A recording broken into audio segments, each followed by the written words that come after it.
Okay, welcome everyone. Welcome to overcoming the three most common mistakes in psychotherapy. I am so excited to have you all here. And as folks are joining, please put your name in the chat. Let us know where you're from. But also, I would love to hear one of your top tips, perhaps something you learned by making a mistake, watching someone else make a mistake.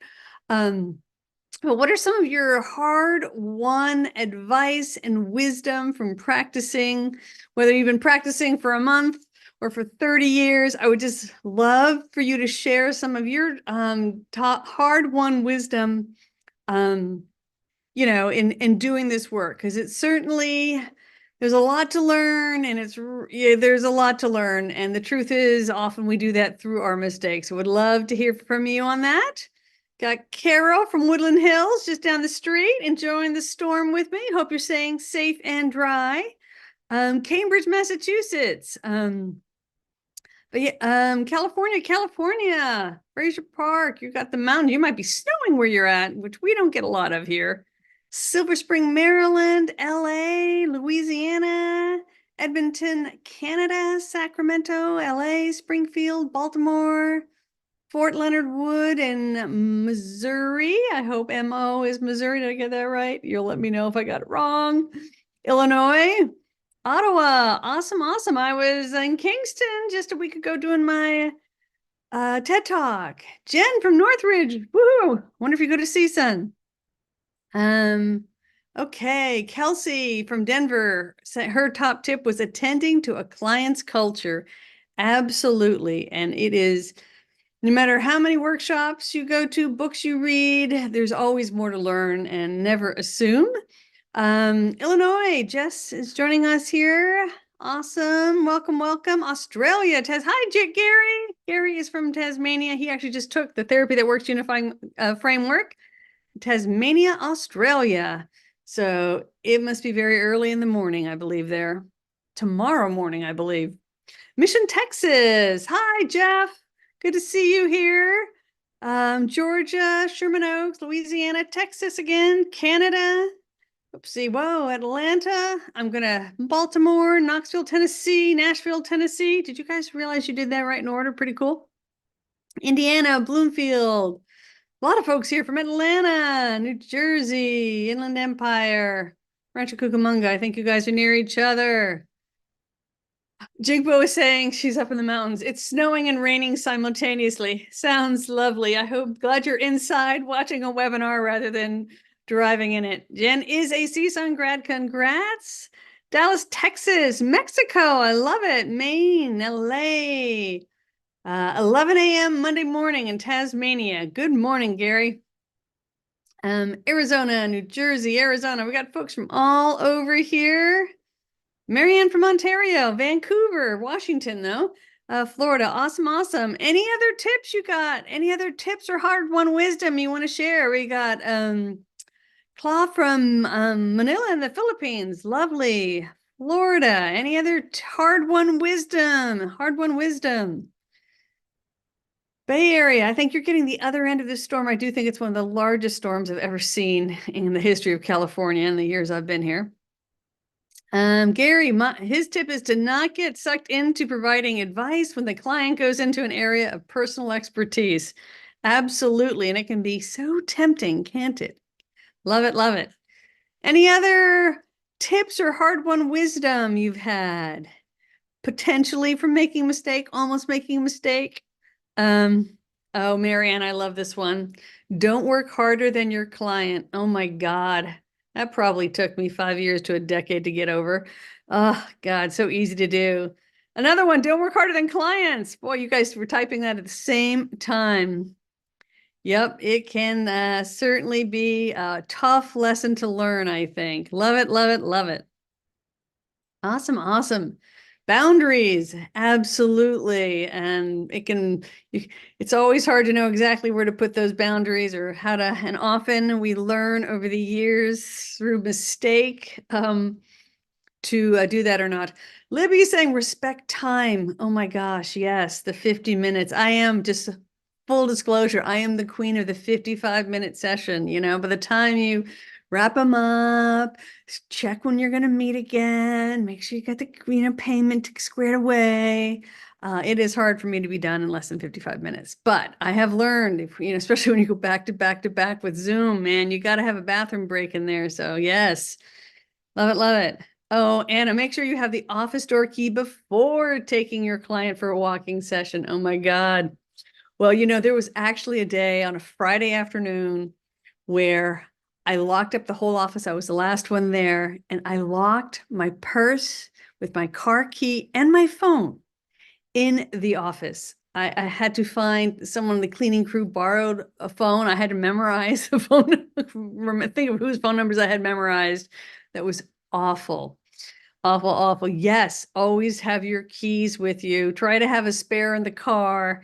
And then I learned, and then I tried to get a spare on the outside of the car. And I discovered that there wasn't enough metal on my car to put one of those little magnetic things, which was really a sad statement about the quality of cars. Awesome, awesome. But yes, Anna, I've been there, done that one. Lots of fun. Jacob was saying, trying too hard and going too fast. That's not where the client is or at all. Absolutely. It's one of the first mistakes I'm going to talk about here is that most of us tend to go too fast, making assumptions. Absolutely. Never put off writing notes. Absolutely. Always. I am religious about that. Notes get done before you leave the building. Absolutely. I was really shocked. I think it was probably about 15 years ago. I was pretty seasoned clinician at that time, but I remember my family was gathering for a birthday and I had to get to the restaurant. I said, I'll just do those notes tomorrow. Because I have always done my notes before I leave the building. That's just it's like part of doing this work for me. And I remember that one birthday party I put off because I was running late already. And especially my mom at that time and my dad, they were like super punctual people. I can't be late. The next 24 hours later, I couldn't believe how little I remembered 24 hours later. So yes, always do your notes. Kelly is saying silence in session is okay. I had to learn to be okay sitting in silence when it was beneficial for the client. I don't always have to fill it with something. Absolutely. And especially if you're an extrovert, like I'm wired as an extrovert. And I think women in general, we don't leave as much space in conversations. And extroverts even less so. So learning and what I love is to realize that some clients don't even realize that anything's, awkward at all because the way their cadence and the way they talk through silence all the time. So it's very, very good lesson to learn. Jingbo is saying having difficulty to work with people with personality disorders. Yeah, definitely a tough one. Self-care and rest absolutely does not come natural to most of us. Nancy is saying, let the client connect the dots. It's so much more meaningful. Absolutely. And that's one of the things is actually, I don't know if Nancy, if you've been in my therapy that works, the master classes I teach, but it's one of the things I'm like, I just lay out all of those dots and then let them put it together. And then it sticks with them so much better than if I connect the dots. So absolutely a very painful lesson learned, but it is amazing. So Jeloni, I don't know if I said that, is believing the mom's persecuted delusions that other parent was abusive when he was in the normal range. Oh yeah. I'll never forget the first time I had this. So I think you're talking like it's a divorce or at least a co-parent situation. The one parent describes the other parent as a monster. And finally you brace yourself, you bring in the whole family session. You're like, you're not the monster she said you were. Huh, interesting. What does all this mean? Absolutely. Been there, done that. Yep. Absolutely. So awesome. You guys have already lots of good tips to start with. And I know we all have so much to share. And what I want to do today is to just share with you some of the most common mistakes that I see happening.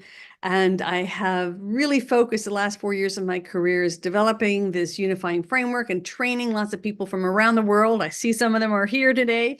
And so there's just some, as I work with folks both early in their career, middle of the career, and I have folks who are 30 years experience wanting to come back and learn this unifying framework. And so, but just looking at what are the most common things that we do and to give you not just what the mistake is, but to give you some of my top tips for making sure you don't fall into these very, very common traps that I think all of us fall into. And the truth is, doing this is hard work that we do in psychotherapy and professional counseling. And it is infinite how much we need to learn. And we'll talk about that. It goes with mistake number 3. But that said, there's some really basic guidelines that we can all use to ensure that we are as effective as possible and make this work as easy for us as possible. And I think that's one of the things I've really become passionate about. I'm assuming most of you know who I am. Diane Gayhart. I've written lots of different professional books around, psychotherapy and family therapy theories. And I've also been training and practicing for over 30 years. And so, one of the things is I'm getting older in this career, in this profession, just realizing how hard we have made it to do this work well. And so we'll start there, but so that's what I'm so passionate. I'm so glad you showed up today to join me as we go through this journey, and kind of looking at how do we make this work easier for ourselves. So the first thing we're going to talk about is the broader context and where mental health is in 2024. And I've really come to the conclusion we make our lives harder for ourselves, how we train, how we give licensure, just the 500 theories we've created and tons of research that's inaccessible to the average clinician who's working 30 hours a week.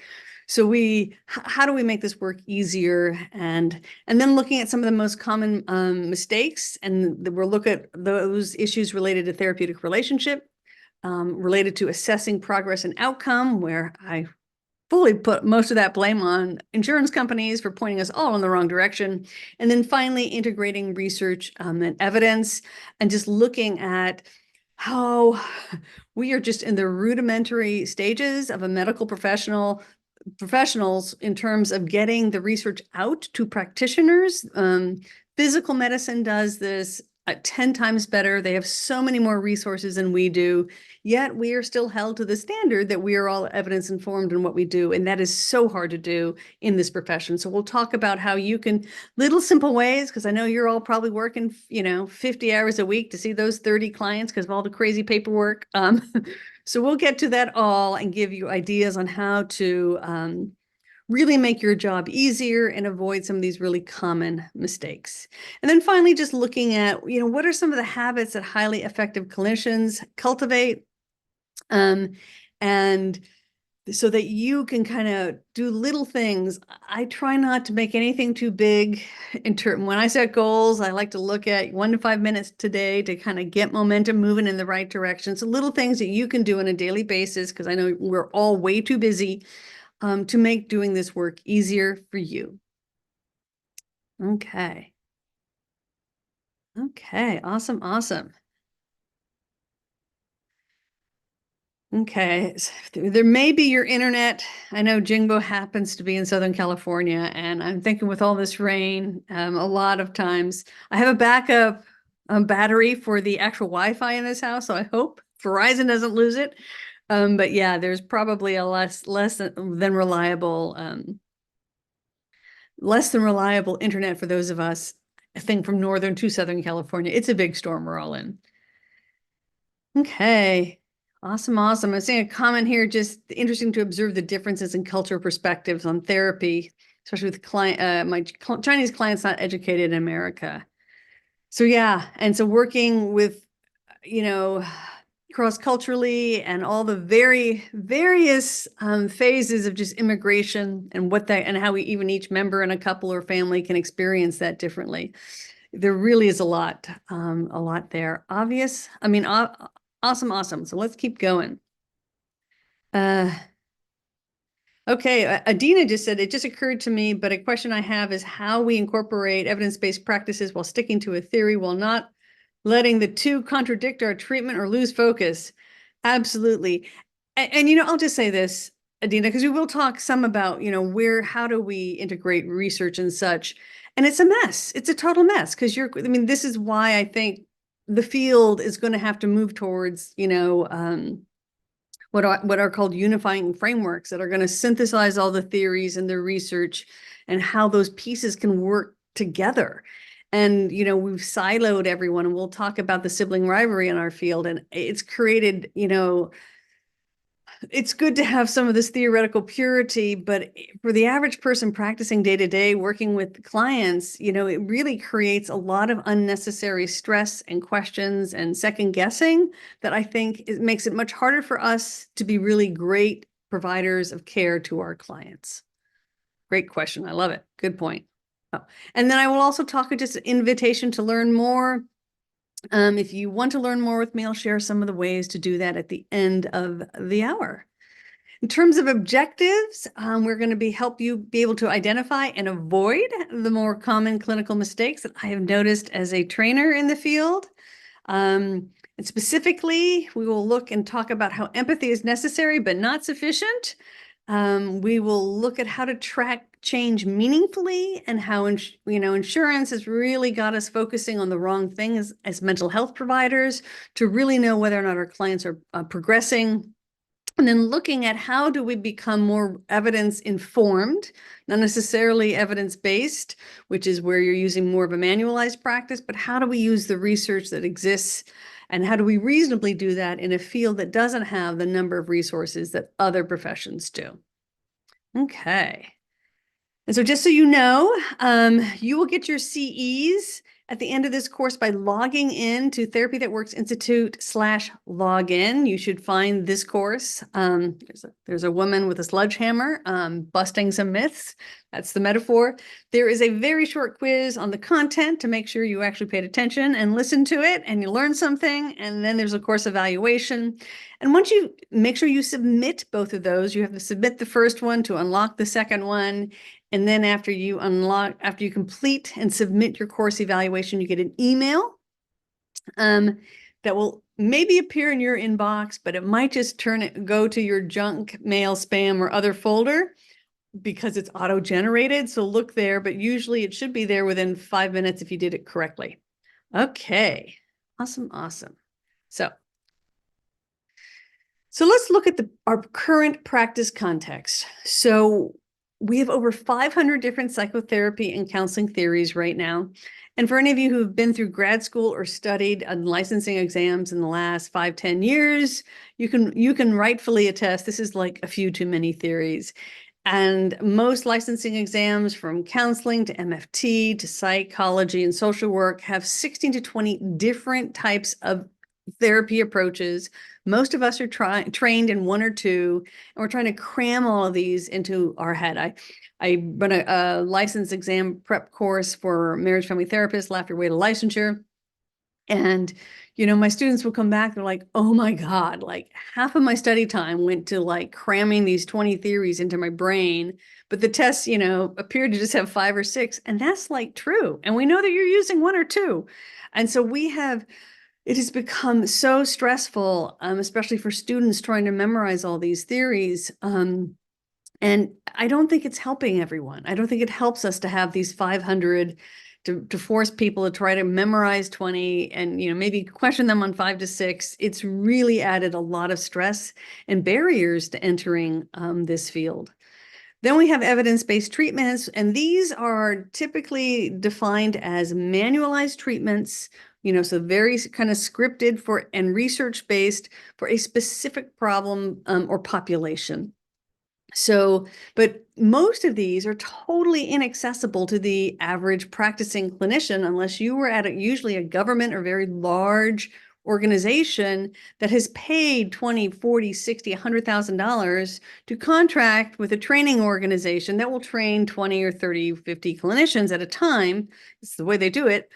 And so, but if you're in private practice or a small nonprofit that doesn't have usually a government or very large and funding source of some kind, you can't even afford to do many of these treatments. And there's just a handful of them that are more easily accessible to the average practitioner.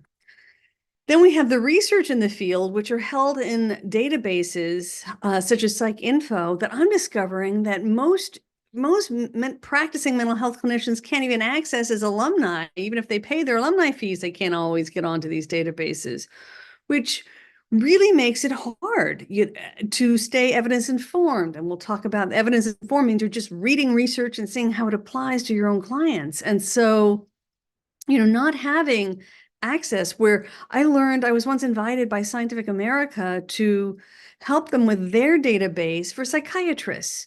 And so it's like they were creating, just for practicing psychiatrists, a database where they could go in, my client has this problem, what are the treatments, right?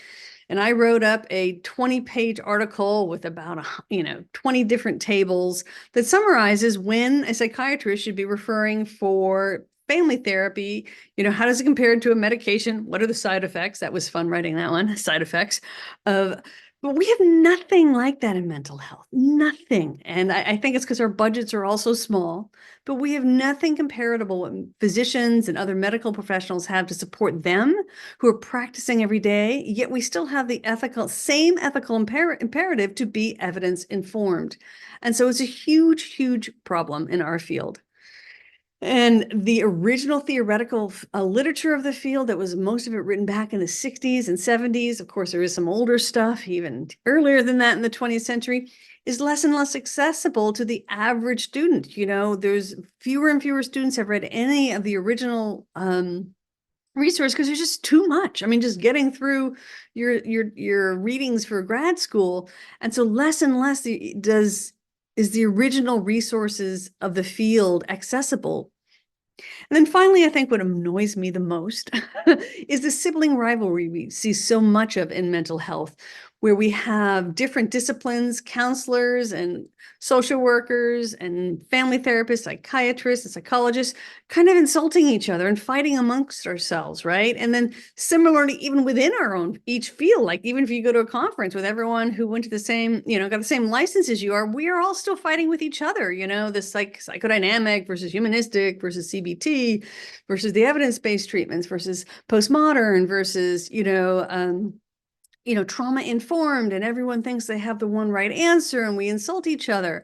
I think it's a really bad habit in this field. And my experience really has been, because I have literally, I've researched 50 different theories in depth, extensive literature reviews. My whole life, my whole career has been one long theoretical literature review of both, traditional theories as well as the evidence-based, as well as evidence-based treatments. And I can honestly tell you, I've never met a theory that didn't enable me to better help at least one of my clients or some of my clients, right?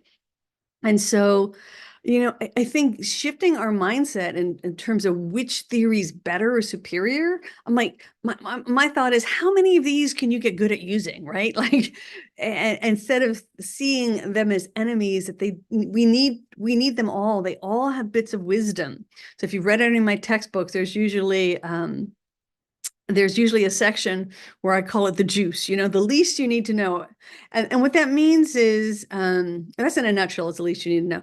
The juice is like the gem that this approach, gives to the field, that I think has really been instrumental to me being a better clinician.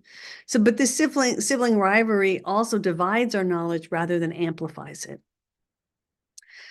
So we're going to start with mistake number one that I see most often. And I'm an academic and I help perpetuate this myth. And I've been watching this in my own, how we contribute at the university to this, but confusing empathy with the main ingredient of an effective therapeutic relationship.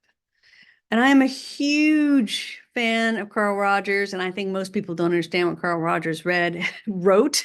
And it was, again, it's one of those things, people say that they're humanistic, but haven't, really studied what Carl Rogers said or did. But the one thing we do know is that there was research recently published, and that kind of commemorating his work, saying that the research is borne out, because Carl Rogers' hypothesis is that the core conditions were both necessary and sufficient to promote change. The research has agreed that those core conditions are necessary, including accurate empathy, but they're not sufficient for all clients to achieve change. So that's kind of where we ended up with Carl Rogers' research, and he said so much more than the six core. He actually has 3 main core conditions with a few little kind of joiners to them. But the problem with empathy, especially as we work with more and more in a more and more diverse society, is that there is something about empathy, especially the way it is often interpreted, from a humanistic perspective, which can be somewhat distant. I, the professional, I know what you're feeling and I can name it. I had many of my colleagues who would teach in this way. They didn't want their students asking a question. They didn't want their students asking a question. They wanted them to make a statement. You are feeling X, Y, Z, with a period at the end of it. But that creates this sort of type of distance, this type of hierarchical position, which becomes more and more problematic when we work with diverse clients.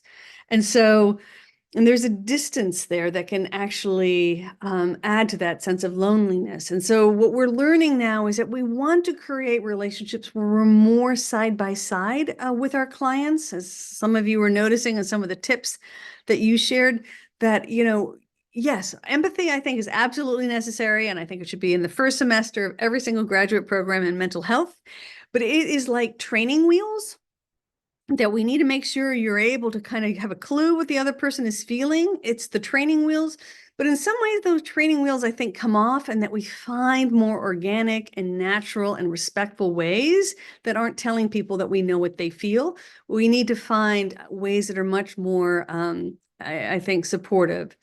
I don't know if any of you were introduced to the Kharkov scale of empathy. I certainly was in my first year of grad school, and it was horrible for me. If you don't know this scale, there's a 5, which is you have now just had empathy at the top of the scale. You get a gold star, and I always wanted gold stars, where you just took them several layers deeper into their own emotions. Where 3 is you're reflecting back. They say they're angry, you kind of reflect back the anger at about the same level. And then there's a 2 or 1 where you weren't very kind of, you talked about content rather than emotions.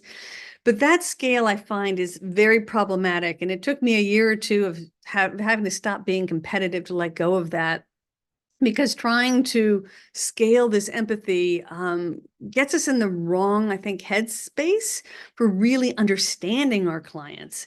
And so we want to move away from this notion that we understand our clients' emotions better than they do, and to take a much more humble and curious approach with our clients. And then I've had many of my students come in, let's say, and they're going to staff a case with me. And, it's session 5 or 6. And I ask, what kind of goals have you set? Where are you? What have you assessed? Where's your case conceptualization? And they just look at me blankly and say, but I'm just still building rapport at session 5 and 6. And so I'm like, building rapport at session 6? So I think, rapport is something I hope that you build on the phone with your client. And I even use the verbal informed consent. I use that as rapport building. So I add a little warmth. I use humor. I'm accurate, and I give them all the legalese, but you don't have to give legalese in a scary way. In fact, I tell my students, I don't want you doing that scary legal thing that you've learned in law and ethics class. Let me show you how to do it in a humane and human way. But the building of our relationships is much more nuanced and complex than building rapport. So let's look. So if we look at a lot of the traditional approaches to building a therapeutic relationship, there is this, yes, you're going to create this trusting relationship with the client, absolutely. And that becomes key to kind of opening the door or to a space where the client trusts me now, and then I'm going to use the real therapeutic approaches. And a lot of CBT approaches in particular actually describe it in this way. But many approaches, the philosophy is I'm going to like build rapport with you so you trust me, and then I am going to do the real work with you, right? And so I'm here to challenge that notion today. So I really want to flip the script on this in terms of looking at, we know what highly effective therapists do to reverse this process. So there was research done by the American Psychological Association around what they call highly effective therapists, who are therapists who get consistently good results. And it's about 15% of therapists, they now estimate, are these highly effective therapists who tend to get great results from the day they start doing the work all across their career. They put them in different research groups, and you can give them, let them do whatever the heck they want. You can give them an evidence-based treatment. You can, give them whatever you tell them to do, and you can compare them to other therapists. And no matter whether they're free forming it or whether they're using a manual, they get better results than the other 85%. So there is this really highly effective group of therapists that flip the script on this in terms they relate differently. And the key thing, what they found in that research is the key thing that they do differently is they relate differently to their clients. And so this is really, as I was looking at the unifying framework, this is really where you start. And the truth is, if you get this piece right, almost anything works. And that is what I've discovered in developing the unifying framework. If you can get what I call it collaborative connecting, when you get this connection piece, like I'm going to describe it to you, it almost doesn't matter what intervention you use. And that's what they found with highly effective therapists. Now, clearly there are times, and we're going to go over that in the research piece, there are certain times where it really does. But boy, when you get this, it's almost like everything works. It's like having the green thumb of psychotherapy. But they flip the script here. In this world, the client enters the therapist's world and understands the world through the client's, from the client's perspectives, specifically focusing on their meaning-making system, how they interpret the world. And so it's not just building rapport, not just understanding their emotions, but really like getting in, and I'll share with you some other metaphors to understand this, but really understanding the world the way the client interprets it. That then becomes the key to knowing what types of professional knowledge are going to be the best fit for the client. And so rather than just thinking we're building rapport to have the client trust us to bring them into our world of therapeutic knowledge and resources, we're going to flip the whole thing around. We're going to enter their world. Once we're in there and understand it, we're going to bring the therapeutic knowledge into their world so that it's a natural fit. And so that is what these highly effective therapists do differently than the other 85%. And so when you think about this, if you've ever been to a therapist or a counselor or a medical professional, and you're sitting there and you share a little bit about your problem, and all of a sudden they start talking at you and you're like, you don't get where I'm at. You don't know.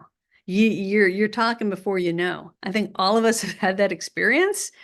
And it's a very awkward place as a client. Often we don't signal back to our clients we don't signal back to the professional that we're not with you, you didn't get us. That's one of my signs that you do have a strong relationship. I don't trust my clients till they correct me and tell me I'm wrong. That's how I know, okay, I'm in their world and they trust me enough to tell me when I'm wrong, because you're going to get it wrong a lot. And that's okay, as long as they tell you and as long as you adjust. But it is a very common experience. I have so many clients who come, we can do a 5-10 minute phone call and I'm politely telling them I don't have any openings. And they're like, but oh my God, I feel more understood by you than I did my therapist who saw me for 2 years. And that is because, the technique is to enter their world, understand it the way they do, and to really become hyper aware of how we naturally put our biases and assumptions on to our clients, fill in all those gaps with our own lived experience, even with the best of intentions, is how the human mind works. We are not immune to being human as professionals. And so working with our clients on that. And the metaphor I've had the most fun with in teaching this as part of the unifying framework is what I call collaborative connecting. And the metaphor I use is called the holodeck. And I use this old metaphor. It's from about, 20, 30 years ago. In one of the versions of the Star Trek, there was a special room on the ship that was like the entertainment room where you could go in and you can program, you can see like the little computer screen where they're walking in. And the user can program, obviously, a jungle scene, a scene from your childhood. You can recreate a crime scene. You could recreate, courtrooms, whatever you wanted in this world. But the key is the user programmed it. They programmed the characters, they programmed the logic, they programmed the universe that is in this room. And that is why the virtual reality headsets don't work, because they have apps that are programmed by other people that you're stepping into someone else's universe. Where the holodeck, you created this world. And with our clients, we are going into their holodeck, but we're blindfolded. And all we have are our questions is to ask them. That we have to hold their hands. They have to give us a guided tour. And we just have our curious questions like, what's this over here? And do these two things normally happen together? And what is this? And how does it, and their world can be totally different. Rivers can be, flowing through the air, and clouds can be on the ground. They programmed it. We don't know. And so just so we're saying the word cloud or river, we really don't know, how they work. For example, as we're filming this right now, there's an atmospheric river, flowing over California, and it's rivers right now. There's a river in the sky. And that can be normal in some people's world. So there's this curiosity that you bring to the meeting them. And what happens when you talk to clients in this way, they feel the difference. And this is where interpersonal neurobiology, the work of Dan Siegel in particular, they talk about this neural resonance, where literally clients, you and your client get into a neural resonance, and clients feel felt. They feel attuned. There is this resonance they can even measure in some of the brain waves. And we all know when we feel this, and we don't feel this often, right? Where you really feel like in tune with someone. It's a very special feeling.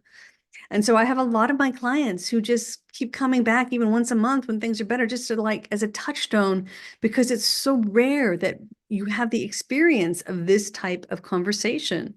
And so these when you learn to connect with people in this way, and this is way beyond empathy here, this is where you are side by side in tune, walking through, and understanding what's going on. And the most basic way to do that is get a video of what happened and then ask about how they interpreted those events. Why did, what happened that makes you think that your partner is mean or disrespectful or doesn't care about you? Tell me what the video of what happened. And your job is just follow the breadcrumb trail of how those meanings come together. And so the number one thing, that I've noticed that I tell my, folks that I'm training to learn collaborative connective is you're working too hard. And, this I see across the career spectrum, the newest folks, those who've been doing it for 30 years, everyone's working way too hard. And often what it comes down to is slowing down and listening from that very curious, blindfolded, tracking what happened and how they interpreted it to track that meaning-making system. That requires very intense listening, because you have to try to figure out how they were making meaning versus how you would make sense of what just happened. And so what a lot of people who, as they go through learning this unifying framework, what they talk about is, I'm realizing I don't spend enough time really understanding my client's lived experience before I jump to interventions and psychoeducation and basically telling them what to do. And I think all of us have had a friend do that to us, a partner do that to us. Hopefully not another professional, but boy, I've had lots of professionals do that to me at various times. And so there is this really intense discipline of constantly questioning your assumptions. And most, if there's one take home from this, you need to be more curious than you think you need to be. And over and over and over again, as I train people, they're like, oh my God, I really thought I was listening. And I realized that I still needed to listen better than I thought I was. And this is true from week to week. Like, I have some clients I've seen literally for years. And I know, though, when they come in each week, just because I know where they were last week and I knew how I've tracked their meaning-making system for years, right? I have a couple where I've tracked their meaning-making system for decades. Complex trauma coming back and forth. So I've seen them from 15, and over the pandemic, they came back, right? So, but I know, but even just between sessions, something new could have happened. They could have read an article, had a conversation with a friend, had a memory. Anything could have happened that shifts their meaning-making system. And so every week I'm in there totally fresh, and it takes 99% of my brain power. Your mind should never wander when doing this work. If your mind is wandering, you're filling it in, which is what our brains do. We have the blind spot, right? Our brain loves to make stuff up and fill in all the gaps for us. We're wired to do that. And it really takes a lot of effort to not fill in those gaps. And the good news is, once you learn to do this, it is so much easier than what you're normally doing. And I'm going to use some examples from some of my students to describe some of this. So one of my favorite examples is a first-year student who I had the privilege of being able to teach collaborative connecting to in that my therapy that works, master class. And she said that, at a certain point, the director called her in and she was scared. But the question was, what are you doing to get these results? Because you have the highest retention rate. So even when compared to licensed people, clients stuck with her better. And it was the collaborative connecting. And there were other parts of the model, but I can tell you, when you work this way with people, they come back because it is such a rare and precious lived experience. Like I said, I have people who will talk to me on the phone for 5 minutes, and I'll wait forever to talk to you. Like, oh my God. It's really the most important for building a practice, for retaining clients. It is the ultimate skill. I had another, someone else in the course who'd been over 25 years. This person was actually a professor as well. And what I love with the seasoned clinicians who learn how to do this really well, who think they've been listening really well and super empathetic all their entire lives, they're like, oh my God, this is so much easier when I work this way. It's like I can now see 6-8 clients back to back, and I'm not drained and stressed out. Because even experienced clinicians, because we've seen everything, you've done everything. Oh, I know it's this, I know it's this, I know it's this. We're rushing, kind of ahead, trying to stuff the session with tons of interventions. And it's like, realizing how actually wrong you are sometimes, how clients really actually want us to learn walks a little bit slower with them, and how much less stressful it is when you're not rushing to intervene. And this therapist was like trying in the first 5-10 minutes to come up with a magical intervention that was super impressive. And it's like the clients were responding so much better to a slower approach. And then Martin kind of, I think, summed it up best. He came back telling me, as he learned to do more of this collaborative connecting, where you really understand the client's meaning-making system first, at the end of one of his sessions, a client said, what did you do different today? Because he'd been seeing clients for a while before he had learned this from me. And he said that this session was really helpful. What did you do differently? And Martin's like, well, I had always been trying to, imposter syndrome, trying to look really fancy with lots of psychoeducation and lots of intervention and blah, blah, blah. But when he said, when I just really slowed down and tried to, understand what the client was saying from within their own, meaning-making system, the client found it so much more helpful, which actually was surprising because, he was thinking, if I could just stuff more interventions in a session, this is going to be even better, and I'm going to seem like a real expert to him. And he was like, it was literally the opposite. I did 1 or 2 things at the end, but most of what I did was that collaborative connecting. There's something that happens when you're in a super safe place where someone's in tune with you and like making sense of your world side by side. That is so, I don't know, relaxing, relieving. It is so cathartic. It is so something. It feels so darn good. Even, I have a few friends who can do this with me. And it does. It feels so good to have that discovery, exploration. It's like someone else is going to come into your mental, emotional world, into your headspace, and like tour it with you side by side, understanding, not judging, exploring it, helping you make sense of it in a new way. And that just really does feel good. And it really is very helpful. And I have several clients, like I said, who just come back once a month to have me do this process with them, whether it's around their relationship, their kids, their work, their job. It's just such a helpful way to think through things. And it's such a rare experience in life. Okay, so questions to ask yourself to help see if you're doing this. First is, do you regularly get surprised by your own clients and how they interpret, how they see things? If you're not regularly surprised, you're probably not regularly in their holodeck. And I actually, when I was putting together the recorded material to train people in my masterclass about this, I did this little video with my son because I'm like, oh, it can be super short. He was 10 or 12, and let's just talk about how fifth grade went today. And even though it was a train wreck of a recording, the dog came in, the doorbell rang, I was like, oh my God. And but it was amazing because in the scene, my son was telling me, that the teacher made one of the students in his class cry.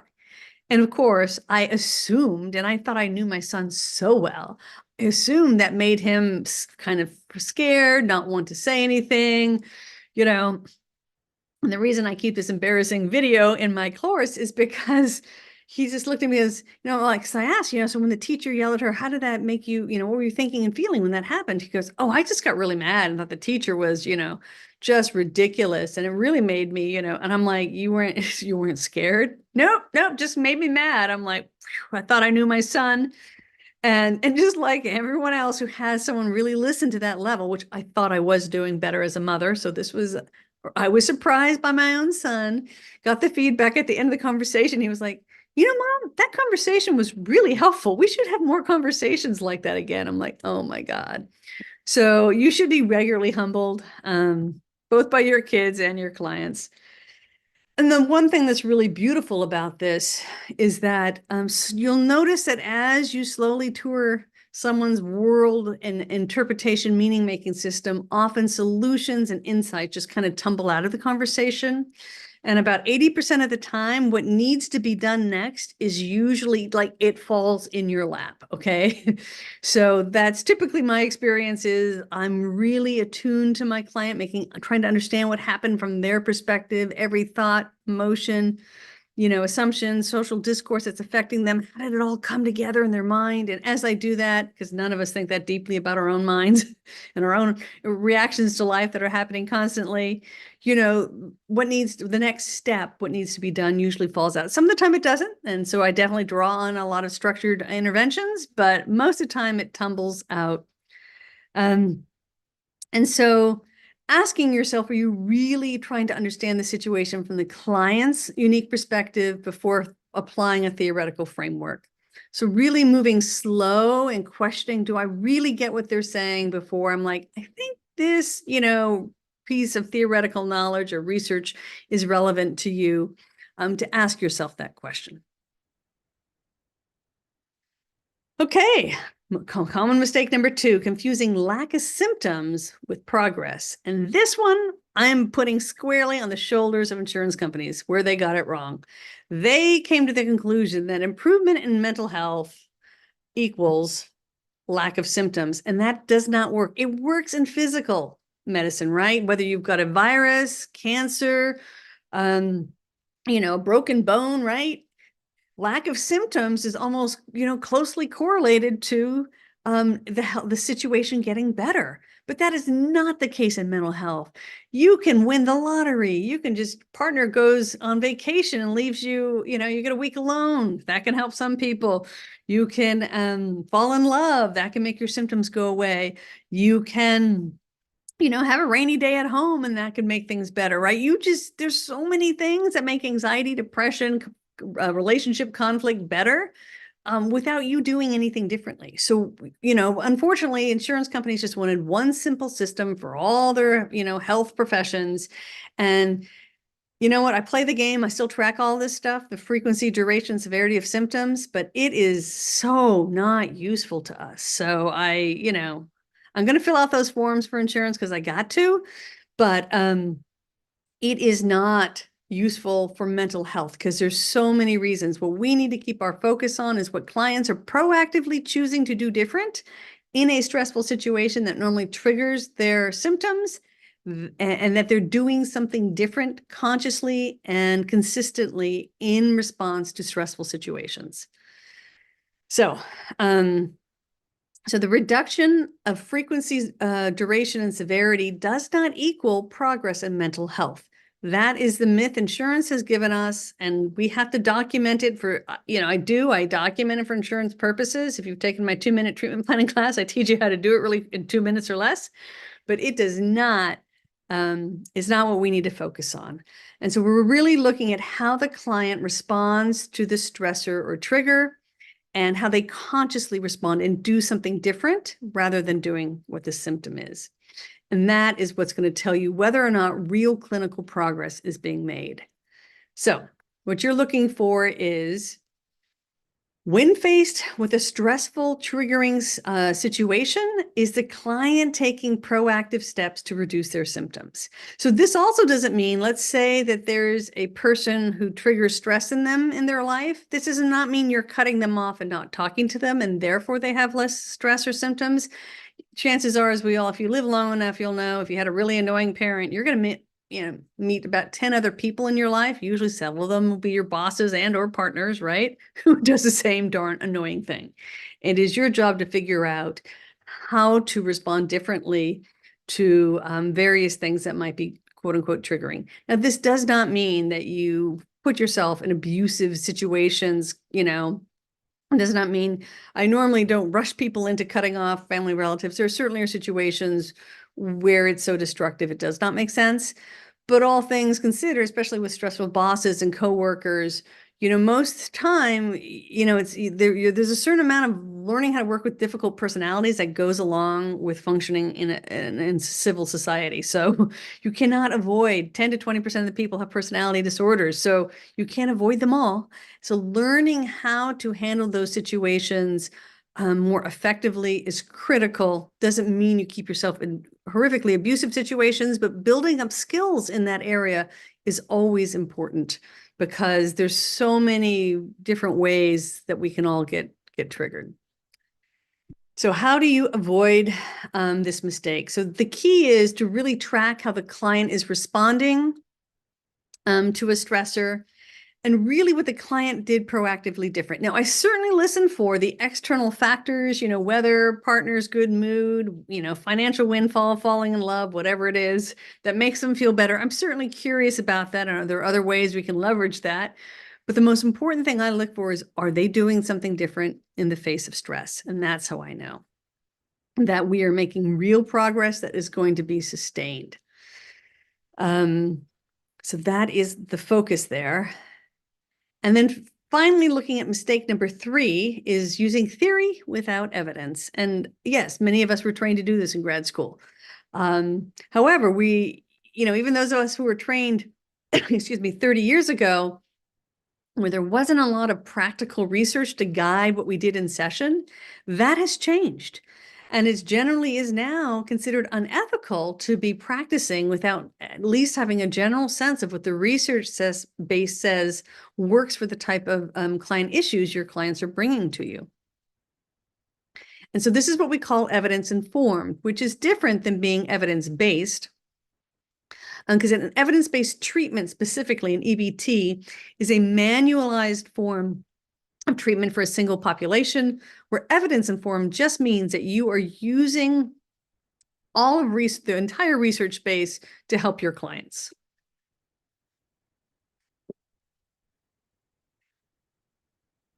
But we have a lot of challenges, as I mentioned earlier, about becoming evidence-informed in our profession. There are a lot of mixed messages, especially around evidence-based treatments being confused with being evidence-informed.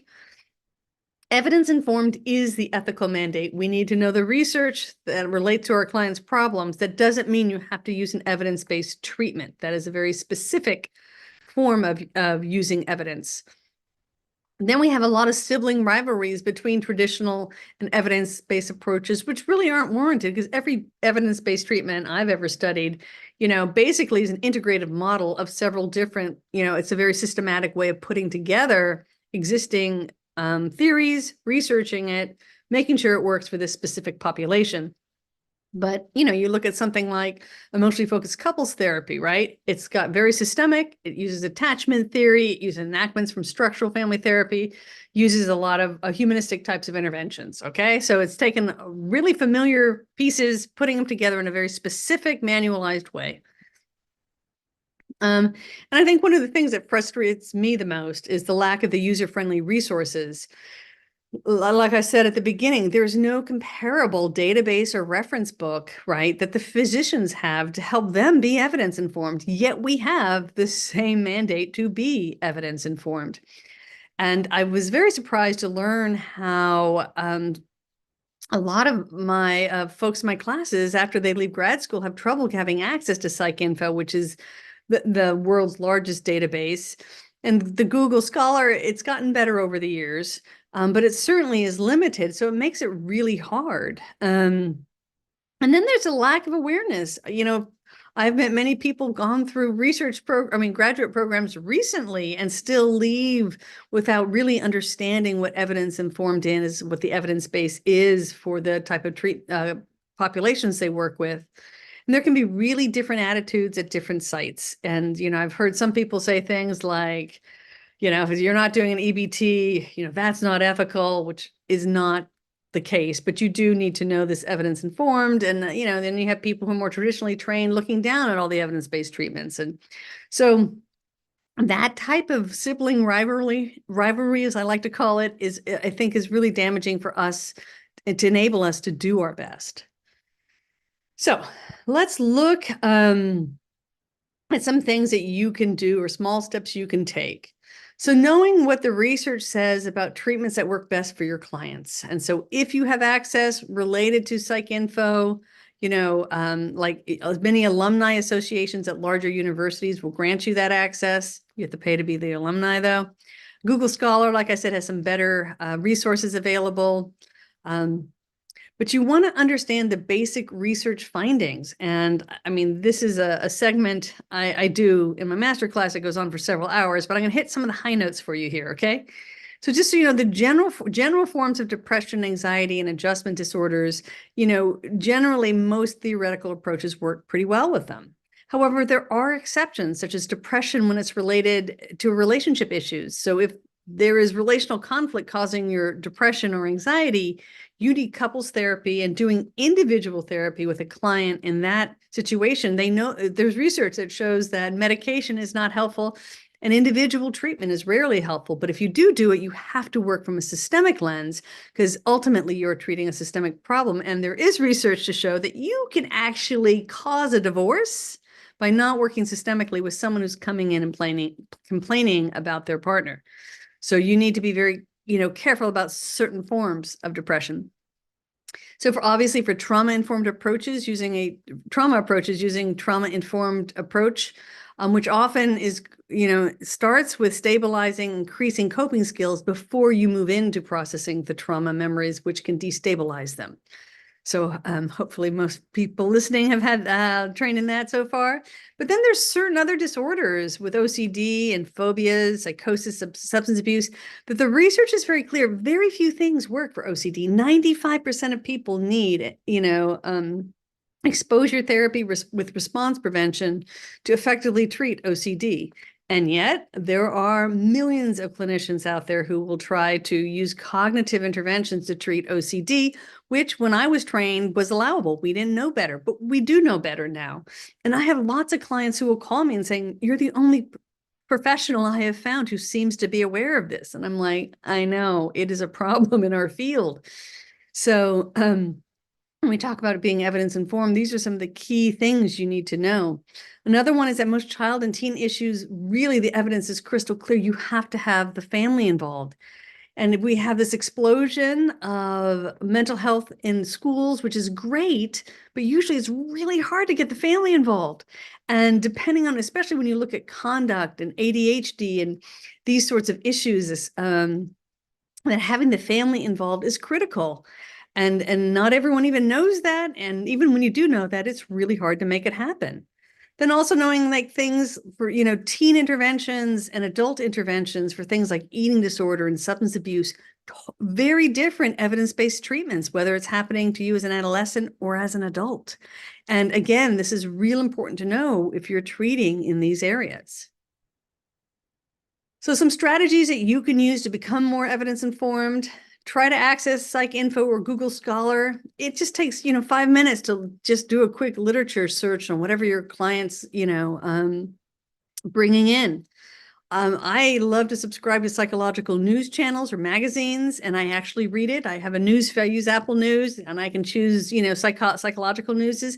So I get tons of updates, just, on a daily basis, 2, 5, 10 minutes, skimming what's going on in neurology. Certainly, if you belong to any of the larger professional national organizations like APA, NASW, whatever you might have in your country. I know we got folks from all over the world here. But most of them will have a professional journal, and you can just even read the abstracts, right? It's really huge. And always reading professional books related to your area of expertise. I tend to read them even before bed. I find them actually enjoyable. So let's look at next steps on your journey. I see a couple of questions here. Let's see. Teresa's asking, do you have to pay for access? For Psych Info, you have to be affiliated usually with a university or a large organization that is paying for access to Psych Info. Google Scholar is free. And there is also, there are some online databases where you can go in, and now it's totally failing me. It's, God, I'm on it. But there are some things where researchers can post, it's with the password protected, so you can post some stuff there. To find research, but it can be a little bit of a struggle, especially to do the full-on research assessment. Okay. Okay, so there's a question I saw that just came in about specific, concrete examples of how to understand the client's meaning-making system. And there isn't like a script because you're in their meaning-making system, but in general, what you're going to do is like when they say something like my spouse was, super rude, right? So, okay, or someone was mean to me at school, yeah, right? So what you want to say is you want to create a movie of that in your head. So what does that look like? You have no information as to what that looked like. And if you came up with a picture, that is you projecting onto the client what you think mean and rude looks like. So those words are just totally subjective. And so I say, wow, that sounds really difficult. What happened? And I will have them give me a whole video picture of what was said and done. And then asking, so, what in that, sometimes I'll say there's a lot in that could be perceived as rude. What really stood out for you and what's the thing that really hit you hard, with what was just said there. And so, and then okay, so it was that part. And, as we keep getting more and more curious about where those meanings came from. Hope that helps a little bit. That is something that would probably take me 10 hours to train well, because it's not cookie cutter. So next steps for you, cultivating the habits of highly effective clinicians. So the first thing I would say is looking for really solid guidance, finding a supervisor, community, or group where you feel safe enough to really explore your questions and insecurities. And what I am learning more and more is that work is often not that place increasingly, because your supervisor has to evaluate your performance. And so it's normally does not feel like a safe place. And so in a lot of my courses, I have, the Therapy That Works masterclass, people will say, this is where I can ask those questions. But I have other classes, and there is this thing about, they just say that it's so nice to be able to come someplace, to come to this little community and be curious and ask open-ended questions, because in today's workplace, it's harder and harder to feel like you have that level of safety. Even if you like your supervisor, sometimes it doesn't always feel safe. So the other thing is, and I think this is really the hallmark, and when you look at that research of the 15% who are better than the rest of us, it is mastering entering your client's holodeck, their meaning-making system, so that you're regularly surprised. That's what you found rude. That's what you find disrespectful, and you find it disrespectful because of X, Y, and Z, whatever that might be. So there's this intense curiosity that you want to bring. You want to be constantly surprised by how your clients interpret their world. Knowing your goal. And so really tracking if your client is proactively changing their response to a trigger, rather than just focusing on they had a good week. So my client can have a good week and I have no sense that any progress has been made whatsoever. I really listen for what they did differently to make it a good week. And some weeks, maybe they didn't have any opportunities, there were no stressors. That's okay. I'll do what work with them for that week. But what I'm really looking for is when stressors happen, they handle it differently. And reading, I think, is the key to staying up to date with that evidence base. Like I said, 2 to 5 minutes a day, or even just a couple times a week, reading some psych research news is, I think, a great habit for everyone in this profession that's not too onerous. So awesome. So as we wrap up here, you can get your CEs by logging into Therapy That Works Institute/login, going to the course and completing the quiz and the evaluation. And as promised at the beginning, I am inviting you to join me. I am launching my spring cohort of the Therapy That Works Unifying Framework Masterclass. And if you are interested in learning more about how to work in this way, how to really use some of these shortcuts, it is 5 months of training. That's why it's only offered a couple times a year, and it does require about a week or two per hour or two per week. But you really learn how to use over the essence of 50 different theories with one framework, and it is really an amazing experience. And I have been teaching it now for several years, and everyone's constantly amazed, like, oh my God, I wasn't sure how you were going to do, but this is how it's done. And that really makes doing this work so much less stressful. And even for the people who've been doing it for 30 years, they're like, oh my God, I just use so much less brain power to do this, to do better work. And I think that's really why it is inevitable that the field is evolving towards a unifying framework, which is what they use in medicine and chiropractic and most of the other major professions out there. I also put into this, because it is mental health, I do this self of the clinician module, which most people like say that I wasn't super excited about that, but it ended up being the best part of the class for me because I got my health on track. I got my relationship together. I got my finances together. And that we really look at, how do you live your life doing this work? Like, what does your professional life need to look like? And it is bizarre to me that we have so little. We do talk about self the clinician, we talk about self-care, but it's like, go meditate, get your own therapy, and like be done with your self-care. And so we really put together, I give you my own goal sheet that I use, my own lifelong plan that I've used for decades to slowly kind of move my personal life and make sure my personal life is aligned in such a way that it really supports me in doing this incredible work, which I love, but it is demanding work. In this program, I also include simulated reality training, which is amazing. And we do, we get to work as a group with a client, and I'm your live supervisor, and we can pause a session, we send the client away, and I tell you what to say, and we go back and see how it works. And we have a great time doing that. I also do live demonstrations where you watch me work. And as far as I know, this training right now is only available at universities and in this particular program. But for many people say this is the highlight of the program, to be able to use this incredible cutting edge technology, which again, they had in medicine for the last decade, right? We're finally getting it in mental health. And I'm so thrilled I'm able to share that with you. So it's about 5 months, and there are 45 hours of total training. And if you're interested, because you sat through this with me, you've taken this course, it's my kickoff course, you get $300 off or more. The spring 15, not 2015, spring 15. These coupons are so persnickety. And if you join today because you're super excited, I'm throwing in the telehealth best practices course that includes 5 downloadable interventions for trauma, anxiety, and depression. It's so strange. I was planning to give this away, and I think I've used it in all my supervision this week. But it certainly is one of my favorite courses because you get these interventions you can use in person. You can use them with your clients online with telehealth. The trauma timeline, and I have these different anxiety, depression worksheets, which have just been incredibly effective with my clients. So, and where a registration is open till Monday the 12th, and then we start. We will start the course. In fact, it kicked off and it's open today, so you can go jump in there and jump into the material. You are more than welcome to do so. So let's see. So, the question is, when does the masterclass meet, or does it depend on the cohort schedule? It does depend on the cohort schedule. So once you get in there, there is a survey. We call it it's therapy that works. There's a schedule that works, but we find out what time zone everyone is in. We put it all together. I can tell you historically, most people prefer weekends. So a lot of the sessions end up being on the weekends.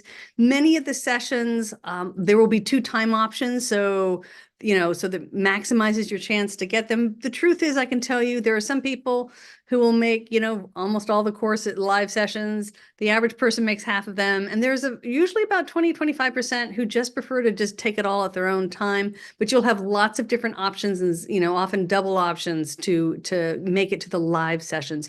But you can interact with everyone online too. And so what's nice is we can have these conversations both in real time and online.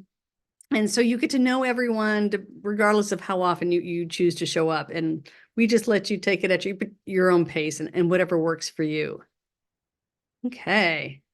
Awesome. Awesome. Oh, so at this point in time, I have a whole personality module or training is part of the Therapy That Works unifying framework. This is certainly an area of specialty for me. I've gotten really good at it, not because I wanted to, but because life forced me to. So in this course, I talk a lot about personality. For some people, that's like their favorite module is how to work with personality. It's a very Diane Gayhart way of working with personality disorders. And so it's in this course. Yes, someday I will have a standalone, but at this time, the only way to access my training on personality disorders, which is quite unique, is in this course, but it's part of the Therapy That Works unifying framework. And some of what I have done is I put the best of my work, this is everything you need to know to do therapy well, period, like end of sentence. You get it all. You get a lot in this course. And I have many people who just listen to it for 2-3 years. They just keep repeating it because they're like, there is so much. And the reason is giving it all to you piecemeal, like, yeah, I can do this one personality course, but if you don't have the collaborative connecting, this isn't going to do you a whole lot of good. And so this really gives you everything you need. And in time, I will make smaller little piecemeal processes, but I really believe, and this is why I teach it this way. And I talked to my group at the end, I surveyed them, I'm like, should I keep it as the whole enchilada course? And they're like, keep it as the whole enchilada, because putting it together really creates a synergy that makes doing this work so much easier, where if I gave you each little piece, your life would not get as easy as it does when all of this comes together at once. Okay, I'm going to now start moving to questions from this chat. Awesome. Okay, will you have access to the slides? Yes, we will be posting the slides shortly in the online course. So Adina had a question. It just occurred to me, but is how we incorporate evidence-based practices while sticking to a theory while not letting the two contradict. Oh, I think maybe I saw that right at the end of the intro. And that is where I think the unifying framework is the answer to that question, because it integrates in all of the evidence-based treatments as well as the evidence base. And they should be working together. It should not feel like they're contradictory. Awesome. Oh, okay. I think, Jeloni, you asked for a concrete question, and I think hopefully I answered that. Let's see. I have clients who say they just want more validation even after 6 months of seeing them. Well, yeah, so it's funny. It's really weird. This way of collaborative connecting and entering the holodeck, it's validating in a different way, because I do think it's very dangerous for a clinician to say, oh, you're right, you should feel that way. That's right to feel that way, and you're right to feel that way. There's no right and wrong in how you feel. I'm just curious why you feel that way. And so I think in this approach, there's a danger in validation as you can get people very stuck in their symptoms. And so I don't judge whether it's valid for them to feel this way or not. Very rarely. There are some extreme cases, especially with abuse and psychological abuse, where I think they need some reality checking. But otherwise, I don't judge. I don't validate or invalidate how they feel. I'm just, oh, wow, how you're feeling that way. Like my son, you're angry at the teacher when she said something so mean that made your friend cry. You're angry. Like, why are you angry? How did you come up with that interpretation of this interaction? How did you get there? So there's this intense curiosity, which is validating in a way. I'm not saying you shouldn't feel that way. But you have to be careful. They have to know that curiosity is totally sincere and non-judgmental, wow. I mean, part of me is like jealous of my son. I'm like, wow, I wish I responded to teachers scolding other students inappropriately the same way. I think it would have been a lot less anxious in high school. But there's just a curiosity, like, wow, how did that meaning come to you? Why does it, why, how do sometimes, they can describe something their partner does. I remember this happened this week with one of my clients. I wish I could get the exact example, but they're like, my partner did X and I got really mad. And my thought was, oh, why did that make you mad? And I said, and they knew I was not judging. I'm like, so I'm curious, why did that make you so mad? I remember when they explained it, I'm like, oh yeah, I totally get it now. Yep. There was a whole history of little other things that were semi-related. I'm like, oh, I get it now. And so there's a validation, but it's not from an expert distant position. It's, I want to understand side by side why you see it that way. Okay, awesome. I'm glad you enjoyed this, Prudence and Beverly. Yes, the recording will be up shortly if it's not up already. I know we're in the process of getting it up. Awesome. I'm glad you enjoyed it. The cost of the master class, as you can see here, is posted here. So you can do it a one-time fee or per month. And I promise to make it worth every penny and every minute you put into it. Awesome. Okay, I'm glad you're enjoying these classes, Jingbo. Awesome.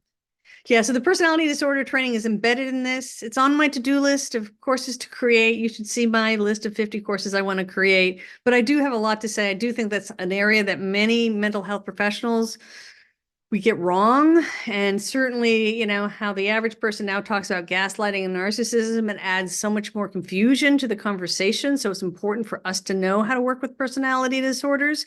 But I will tell you, when we talk about therapy that works, this is one of the keys.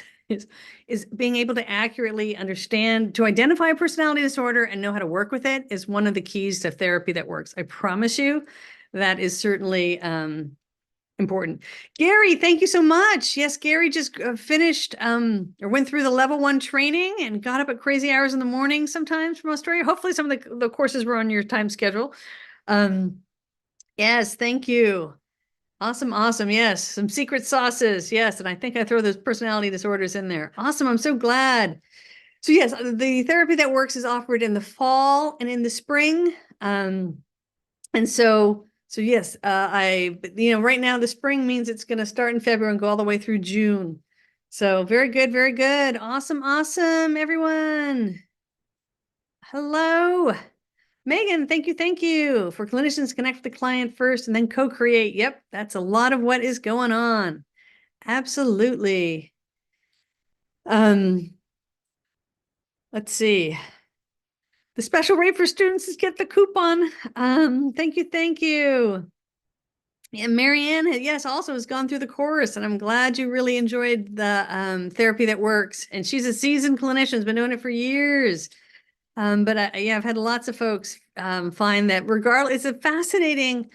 I've considered kind of breaking it up for new versus experience, but it actually is kind of ageless learning how to work this way, and I do think it's the future, and that is why I will be dedicating all of my future courses and books and writings, because I think it's so important to move in this direction. That's just it's gonna make our lives so much easier, and it's gonna be better for our clients. It's gonna make treatment so much more affordable when we start working.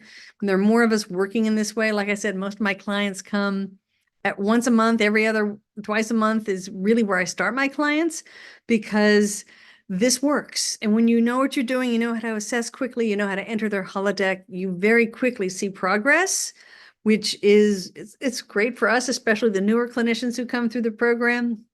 But the senior ones are like, oh my God, I have so much more. It is so much less stressful to do this work. And I think that's so beautiful.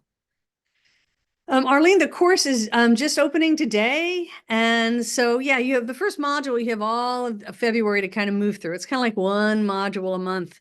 So there is tons of time. Most people listen to most of the material while they're commuting, exercising. I listen to my online classes while I'm brushing my teeth and washing my face and all that good stuff in the morning.